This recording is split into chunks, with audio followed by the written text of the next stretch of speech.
Well, before I begin, let me just say that if you feel a little uncomfortable seeing a woman in this, what I call my clergy drag, let me tell you that you are not alone. When I was first ordained, I walked down a main street, and this lovely little old gentleman came up to me and said, "Good afternoon, Father." Now, when I was a little girl, one of my earliest memories was being chased home from school by boys and being called a dyke. And depending on the season, they throw snowballs at me or they throw rocks at me. So I always knew I was queer. I always identified as bisexual.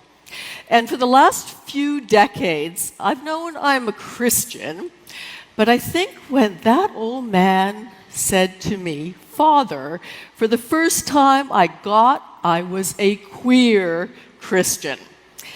And that's what I want to talk to you about today. In fact, I want to talk to you about the fact that this is a queer read, a queer positive read, the Holy Bible, and that we, people of faith, have been, some of us, queers since the get-go. In fact, you know, it's always been a part of our legacy.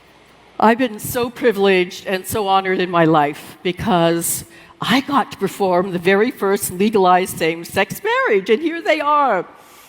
Paula and Blanca, two lovely women of color. How did we do it? Well, I read the bans. Why? Because the clerk thought that Paula, P-A-U-L-A, was a man's name. Hallelujah. Now, clearly, we had a very queer, positive congregation. Hey, I was in the pulpit. We also had a trans music director, Toby Dancer.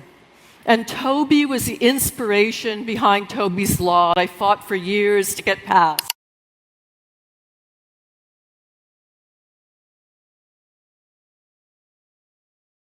And Toby's Law added trans rights to the Ontario Human Rights Code, the largest and first jurisdiction of its kind to do so. It took me many years.